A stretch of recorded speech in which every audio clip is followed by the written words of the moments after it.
Thank you, Chair. I can confirm the meeting is now live. Thank you. Welcome everyone to the January 21st Heritage Advisory meeting. Sorry, I lost my page. There we go.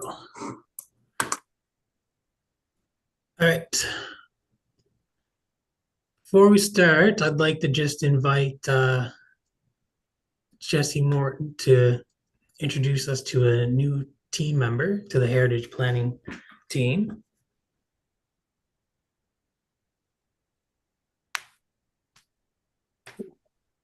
Thank you, Mr. Chair. Good afternoon, committee. Just wanted to give a brief update on our team because it has been changing and evolving a little bit here recently. So for the last year and a half, we had Alex fill our contract position as a HRM researcher. That contract has since expired, so we're working to fill that position permanently. And hopefully in the coming months, I'll have more of an update for the committee in terms of that position. But I also did want to acknowledge that I believe back in November, Gong, who I think you all know and you'll be introduced to again here shortly through his presentation, was elevated to our Planner 2 position, so up from Planner 1 to Planner 2. And in the last couple of weeks, we have hired a new planner to fill our Planner 1 position, and that is Kelsey Warren. So Kelsey is attending today's meeting. Feel free to turn your camera on, Kelsey, and just give everyone a little wave or heads up. And yeah, Kelsey's kind of getting up to speed, still very new in the position, but in the coming months, I suspect that you'll be seeing some presentations from her as well. So yeah, that's all for me, Mr. Chair. Back to you. Thank you and welcome, Kelsey. Okay, so onto our land acknowledgement. The Halifax Regional Municipality is located in Mi'kma'ki, the ancestral and traditional lands of the Mi'kmaq people. The municipality acknowledges the peace and friendship treaty signed in this territory and recognizes that we are all treaty people. So on to the approval of minutes from November 26th meeting. I'd like to ask if there are any errors or omissions. I'd like to call for the motion to approve the minutes. I In the second. call for the motion to be approved. I'll second. Right, great. All those in favor? Aye. Aye. Those opposed? Motion carries.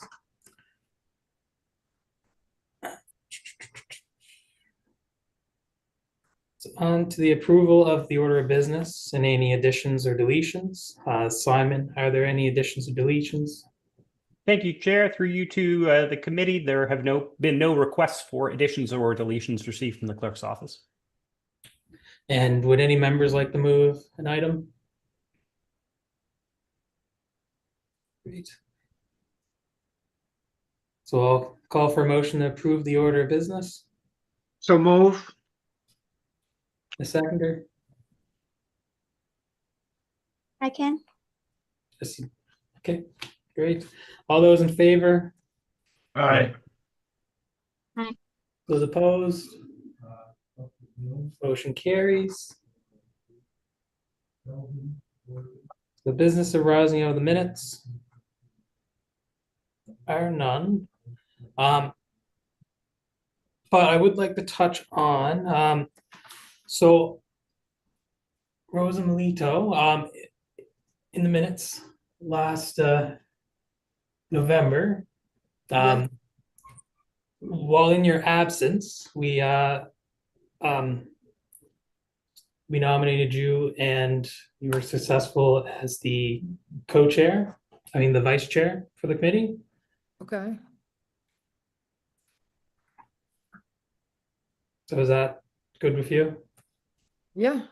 Great, great. Okay. No And concern? Great. we Okay. all took a step backwards. Okay. So we are co-chairs. Okay. So we're not co-chair, vice chair. Vice chair. Yeah, Vice, sorry, Okay. Co-vice chair. Okay. you're the vice chair. Yeah. So, 5, I'd like to call for any declarations for a conflict of interest with the motions for today.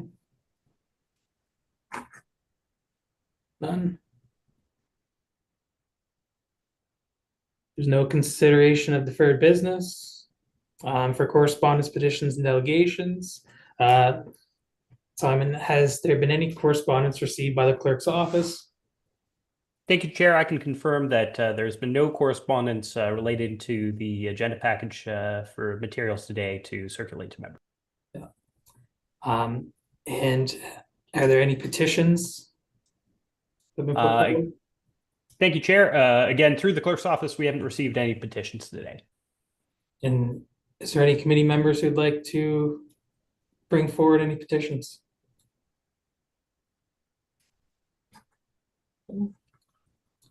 7.3 presentations, there are none. 8, there are no items being brought forward. So on to reports and discussion.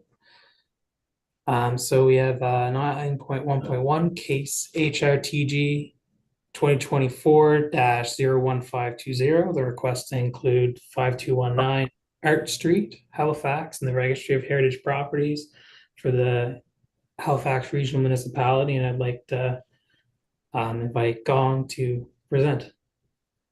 Thank you, Chair. And Happy New Year to the Chair and the members of the Heritage Advisor Committees, if it's not too late to say that. So my name is Xiaojiu Gong. I'm very happy to bring you the case HRTG 2024-01520. The heritage registration application for 5219 Art Street in Halifax. Oops. Sorry, yeah, I just realized I didn't share my.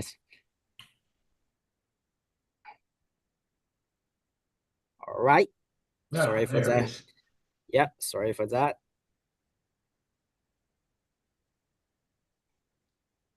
So in June 2024, an application was made by the current owner to consider the inclusion of 5219 Art Street in the Registry of Heritage Property for the Halifax Regional Municipality.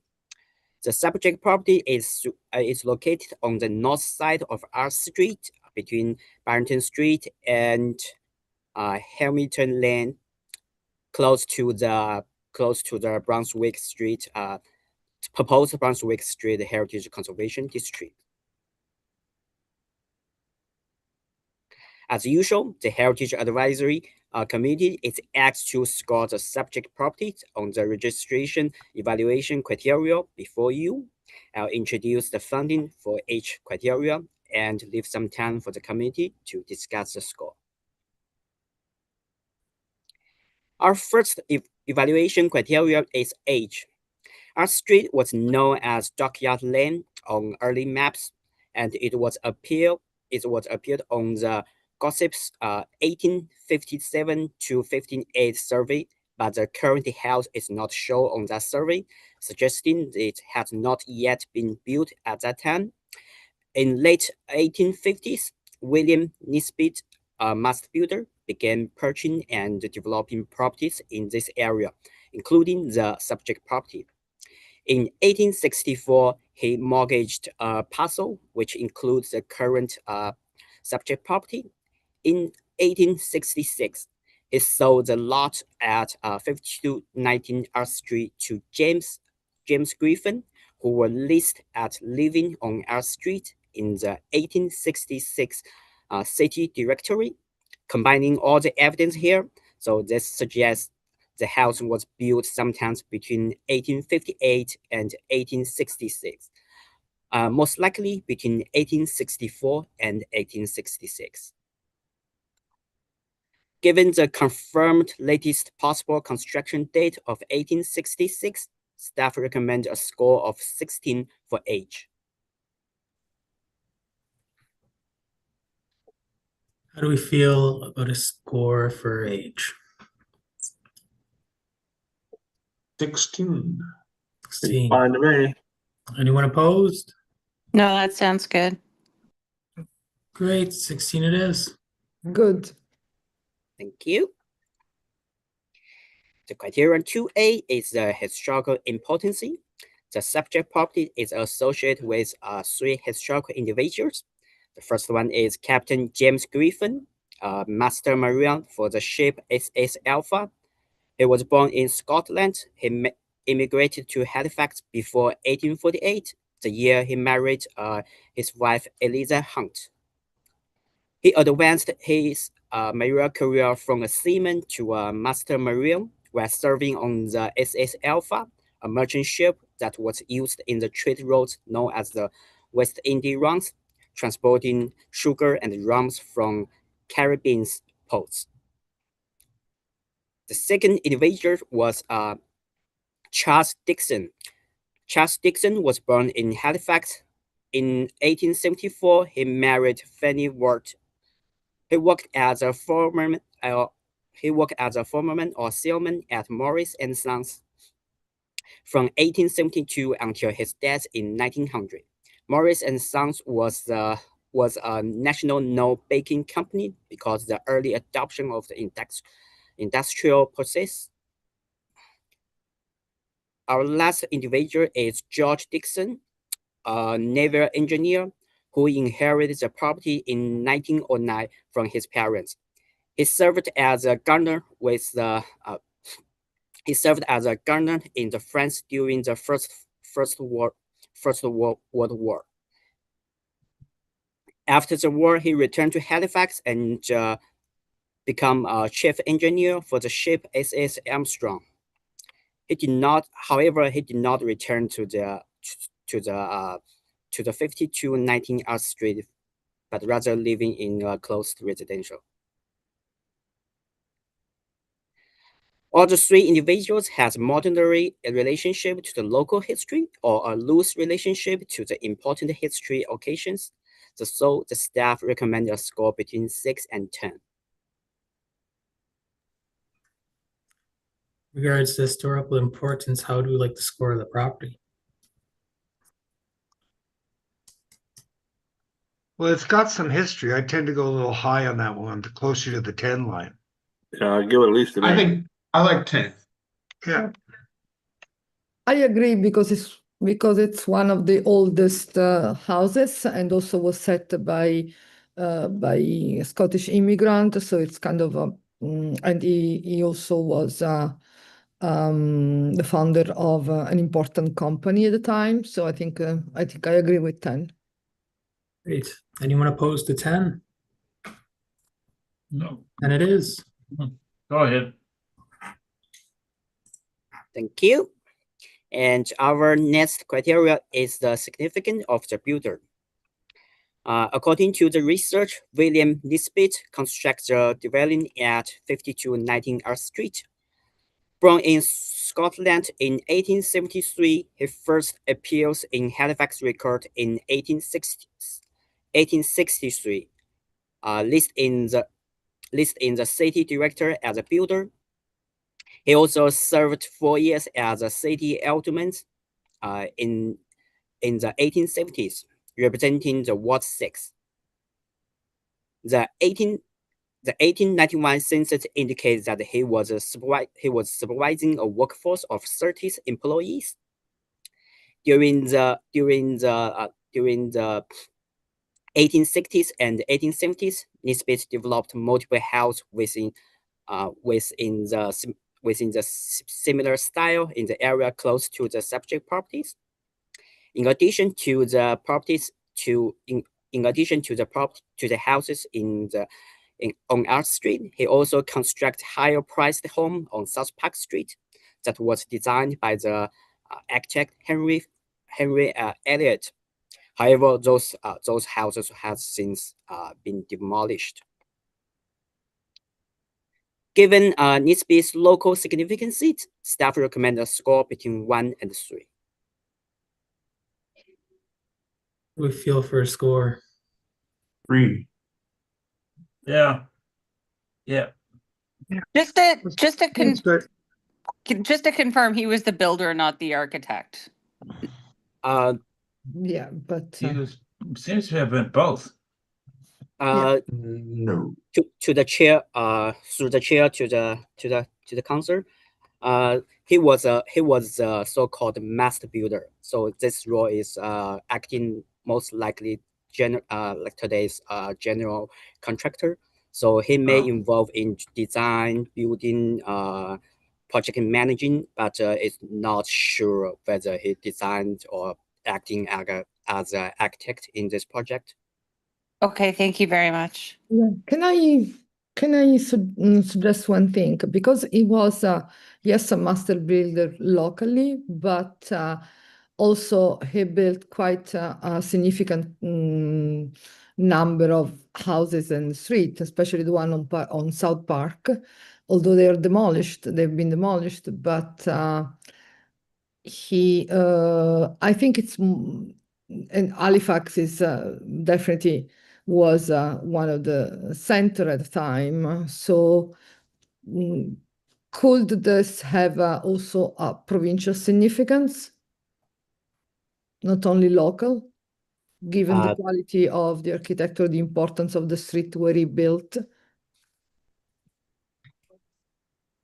Through the chair to the committee member, we usually only consider the remaining architectures, and also because we haven't identified any work outside of the city, so staff would recommend still like in a higher score in the locals range. Okay, so it would be 3 for me. Yeah, three's good. I'm okay with 3, but I don't think you have to do something outside of Halifax to be provincially significant. Like, I find that kind of a funny judgment. 3 is fine, but I think like you can still be provincially significant by being in Halifax or Dartmouth. Mhm. But that puts an onus on being in Halifax. And Halifax already has enough of a issue with the other small towns. They say Halifax is getting more than what it I don't deserves. know. Anyways, 3 is fine, but I just don't think that has to be. I don't think that has to limit someone down to locally significant. But 3 is fine with me. But 3 is fine. Okay, good. Okay. Anyone opposed to 3? Great, we'll go with 3.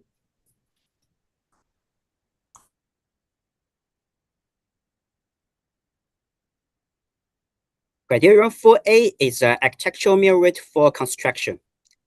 So the dwelling located as subject property is a 1.5 story wood construct building finished with wood shingles. It stands on a foundation of brick and stone.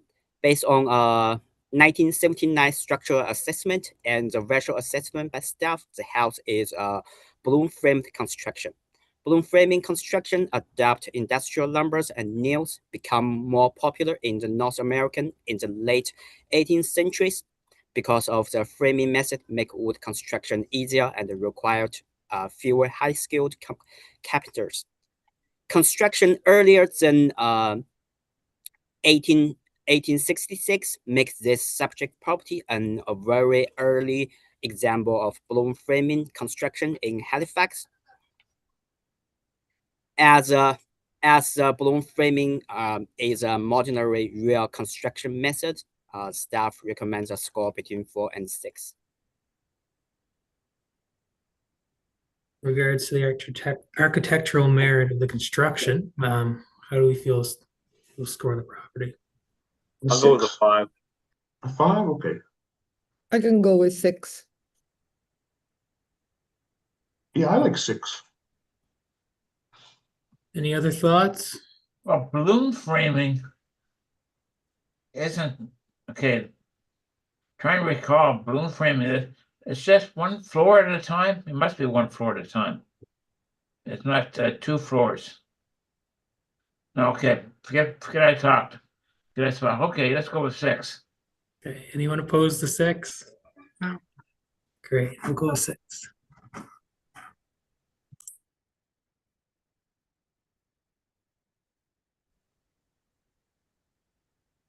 Thank you. And the criteria 4B is the architectural merit for style. The subject property is a modularly real example for vernacular cottage, which was popular in Halifax among the working classes. The style typically features a rectangular or square plan with symmetry base, 1.5-story building height, side gable roof with a sentry dormer. Character-defining elements are listed in the staff report, but most notably include 1.5-story vernacular style cottage, the front-facing dormer and the rear-facing dormer, the projecting eaves with decorative brackets and face borders, the wood corner birds, and the brick and stone foundation. Given the modern-ready real example of vernacular cottage, staff recommend a score between 4 and 6. Would you be able to? Sorry, I just had a question for Gong there. Would you be able to clarify what, in staff's opinion, makes the vernacular cottage a moderately rare style?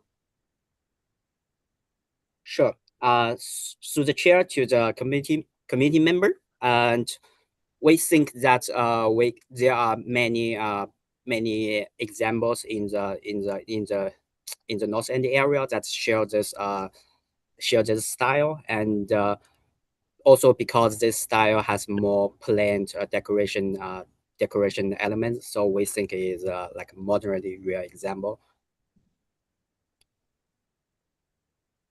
Does that answer your question? Yeah. Yeah. Great. So how do we feel about a score the architect and the style? 6. I want to give it an 8. Yeah. Is that siding, is the covering, has it been replaced, or is that what was put up when it was first built? The shingles. It's difficult to identify whether those shingles has been replaced, but it fits its original style with wood shingle siding. Okay. As far as the score goes, I would lean closer towards a 5 or 6 myself, just because I know there are like earlier examples within the immediate area, and as Gong had mentioned, there are also quite a few other buildings within the area that are of this style as well. So I think personally for me, it would be a 5 or a 6. I No, would it's also 6. agree with that. I would agree with that as well. 6 is fine with me. Everyone good with a 6? Yeah, let's go with a 6. Yeah. Great. Thank you. And criterion 5 is the architectural integrity. The existing house has undergone some alterations that impact its integrity. Based on the historical photos, the 1979 structural assessment, and the staff's visual inspection, the main modifications may include for first one is there was a rear addition which was removed in 1979, and the front windows lost some details such as the hood and the brackets. The transom and the hood of the entry door has been lost as well. The front dormer has changed from the hipped roof to a lower pitched roof. The rear windows has been replaced with vinyls, and they also have some other detail being removed, such as the rear doors and the rear windows. Sorry, just another quick question. Are you able to confirm whether or not the dormer is in, is it just the roof, the pitch of the roof that was altered, or has the form or its location been altered? So the chair to the committee member, yes, except sorry, I forgot to mention, except the roof has been changed, the windows style also has been changed. Okay, thank you. But the dormer preserves the integrity of the structure. Is that correct? Yeah. Okay. How do we feel? And the window is still the original window, or it has to be replaced? Has been replaced? Seems still original, or at least the old one. The one on the front window. So to share to the committee member, we don't think the current windows fit the original designs. Mm. As you can see. Oh, yeah. Yeah,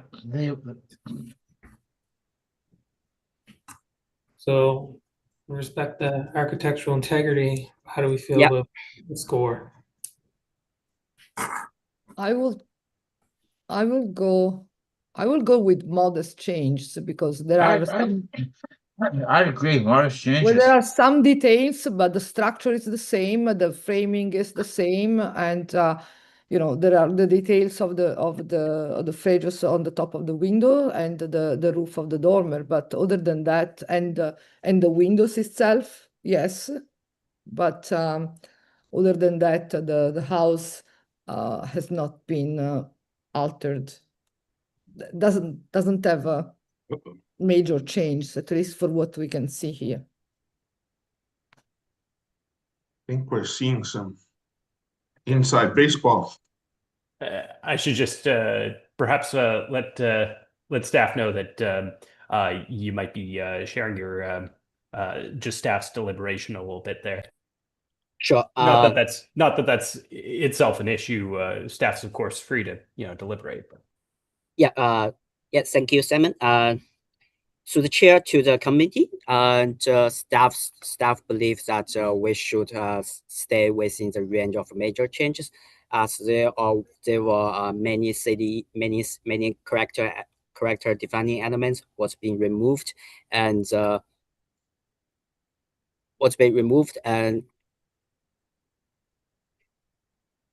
if we don't think if we hire like we put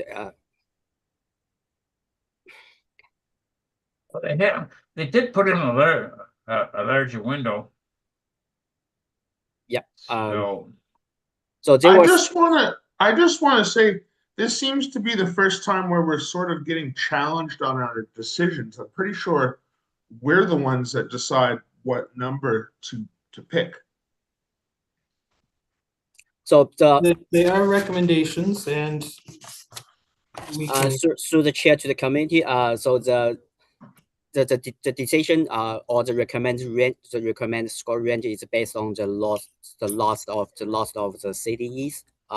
So if there were major changes to the CDEs and the loss of the detailings, and staff will recommend to the major changes. So the modern changes were only to those changes that only affect or impact some or small amount of CDEs.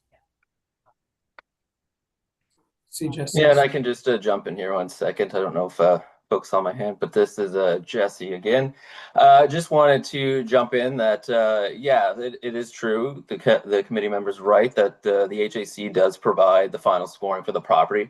But based on the dialogue that I heard, it seemed to me that Gong was explaining staff's rationale for our recommended scoring range. And I think one thing to keep in mind from staff's perspective is that we get a lot of these applications every year, various years, and I think Gong's trying to articulate that the recommended range we provided here follows a similar review that staff do with all applications. So I think Gong was reiterating why staff's recommendation is a major change. Again, if the HAC does want to go outside that range, that's fine. When you do go outside the range, I think we need to hear a bit of a rationale for why that is. I think Rosa has already done that, but I think if other committee members agree with Rosa, then it would be good if they could provide a little more rationale or why they're differing with staff. So that helps us in the future. That also helps Simon and the clerk's office with their meetings and whatnot. So. Yeah, I mean, it's not for challenging the process, but just to me, a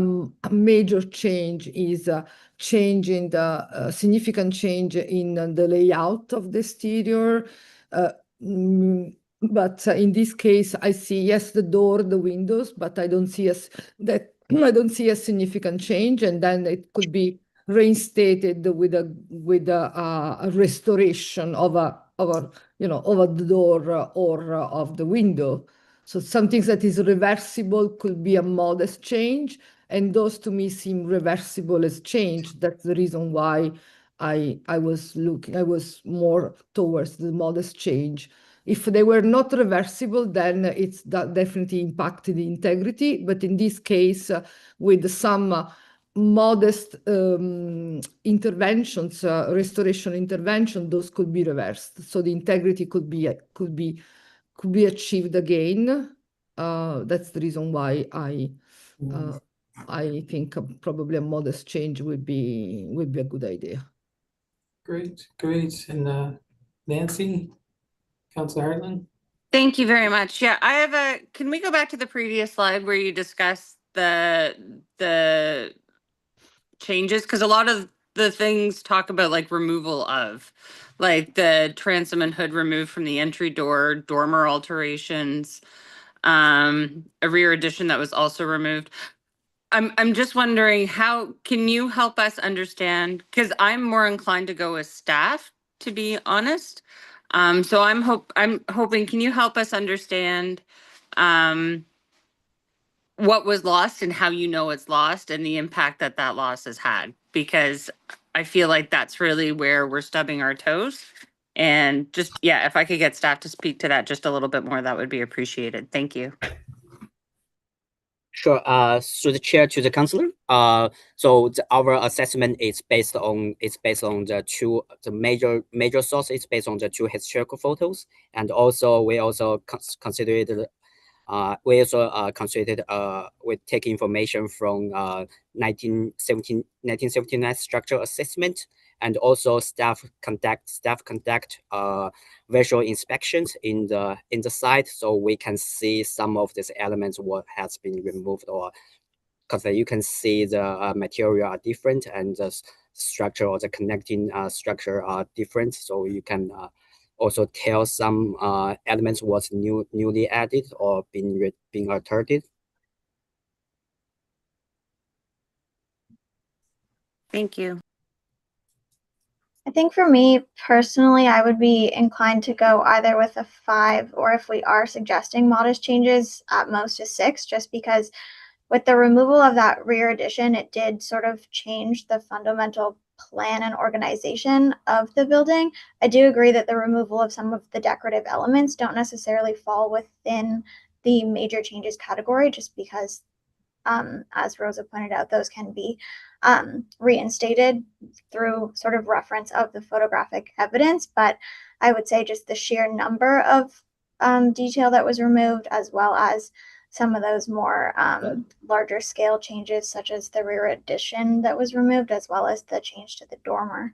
But my understanding was that the rear addition was a later addition anyway.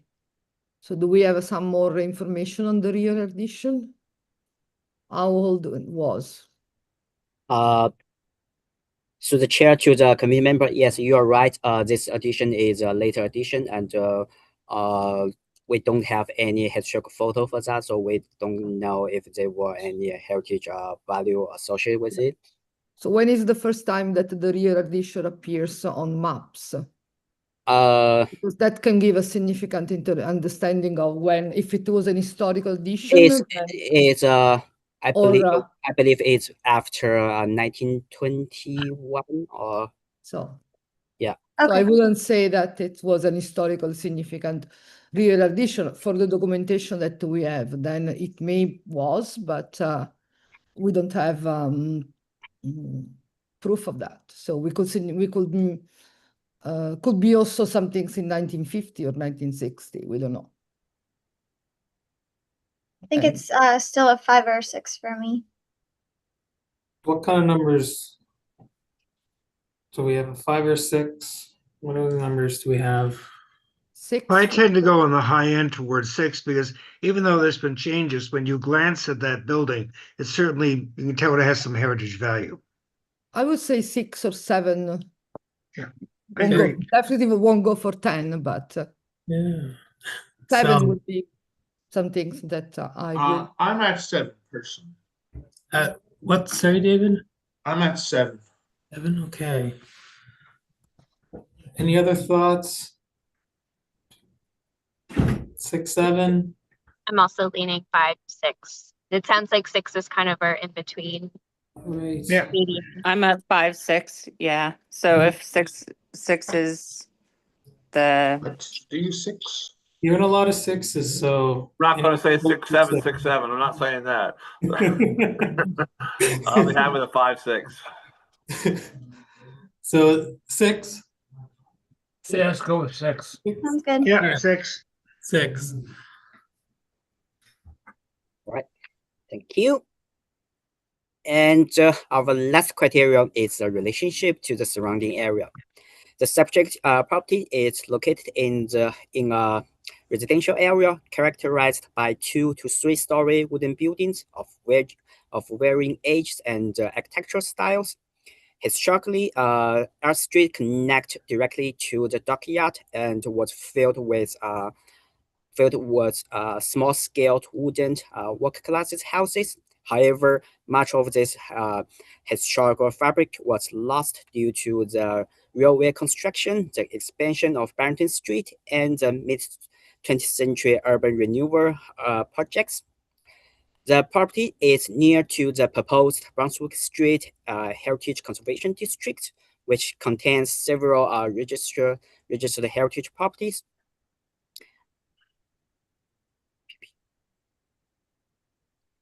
Given these reasons, the subject property is compatible with the surrounding area and maintains its heritage characters. So staff recommend a score between 1 and 5. I'm sorry to. I don't want to discuss the things, but I think it's an important. It's more important than compatible because I think it's one of the fewest remaining working class houses of that period, and it's significant that stays there in order to provide the character of the area to further generations. So I will go with, especially considering the loss of many others, I will probably give a strong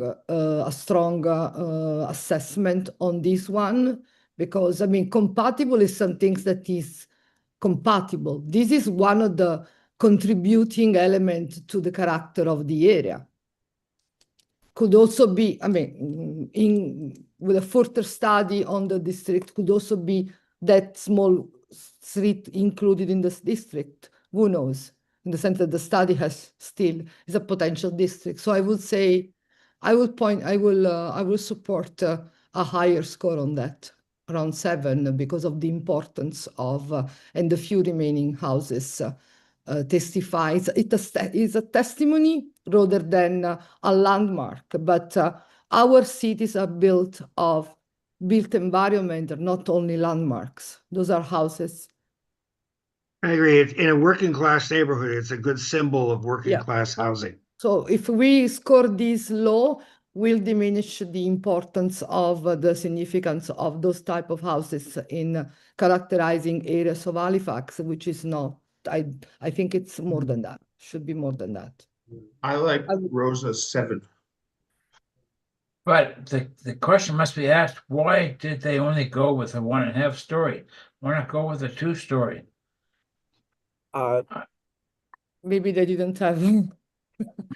So the chair to the committee member Paul, because it is a working classes house is usually only built 1.5 stories. That saves some money to be built quickly and to be more utilized in that period. So you also confirming that it is an emblematic example of a typical typology of working class houses in that area. So this reinforces probably the to be into the next level, and I will give it a 7 for sure. So the chair to the committee member, the reason staff recommend the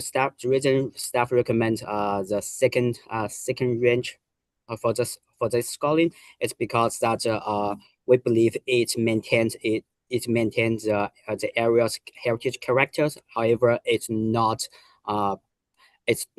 cannot be considered as an important architectural asset in this area. It's, for example, like the neighbors and there are couple neighbors neighbors house shares similar style, shares a similar background.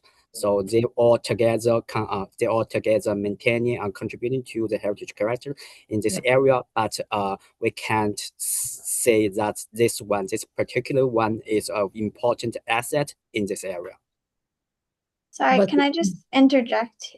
I just am I correct in understanding that you're suggesting that because the house doesn't individually sort of stand alone within the area, instead the collection of heritage assets contribute to the character? That is why staff is recommending the second category. Is that was I understanding you correctly? Yeah, but to the committee member, yes, your understanding is correct, because we believe it is a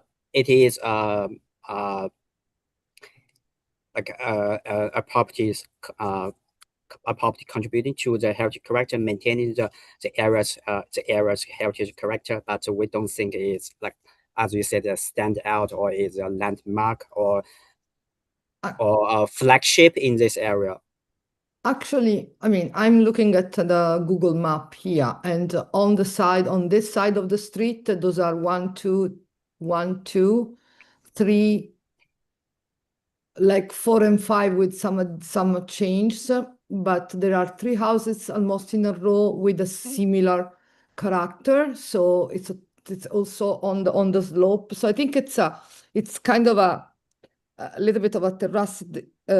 It's the last remaining houses of what probably would have been a street that was built all with this. So I will say the character of the area has been altered by also the construction on the other side of the street, but this doesn't mean that those houses don't retain the original character of the street and the surrounding. So it's more, testifying that street had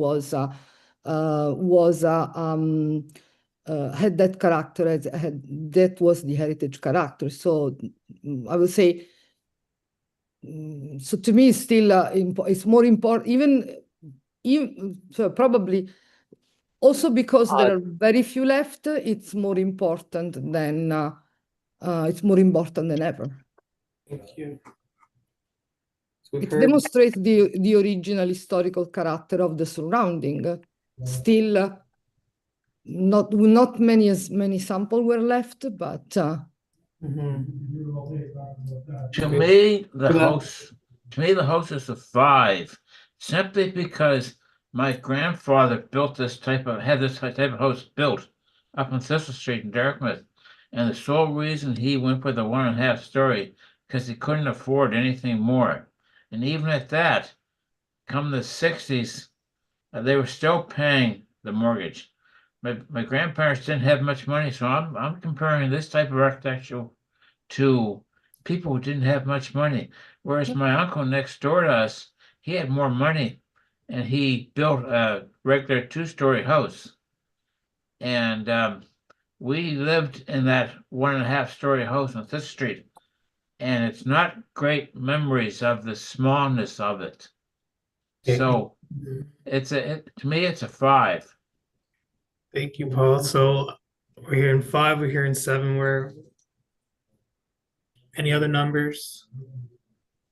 I think I would be comfortable with a 6. I do agree with Rosa that being sort of that the street has been altered, and it does have such a deep connection to the dockyard, and a large majority of that street was likely altered for when Barrington came through, that it is slightly more than just compatible, but I would maybe lean towards a 6 rather than a 7 personally.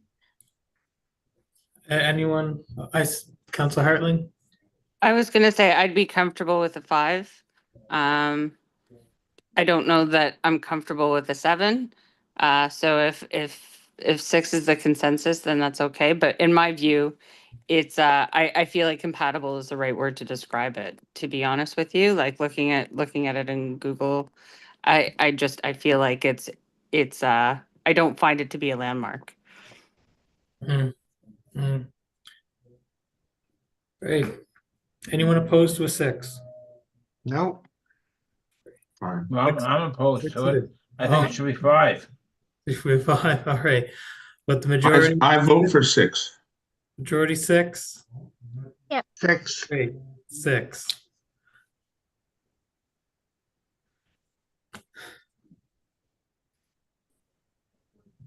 All right, thank you. And finally, should the subject property score 50 or more points on the evaluation, staff advise the committee to proceed in making the following 2 recommendations to the council. Great. Thank you, Gong. And someone can like to request a mover for the motion. Oh, sorry. Score. Where are Thank we you, at? Chair. I can Sorry. just confirm that briefly. I've been keeping track, and I believe the final score is 53. 53, yeah. Great. Thank you. So with that, the motion has been put into the chat. If someone would like to move that to the floor, I move. can you read it for the? I move. We would just ask if you can read the motion as part of moving it. Okay.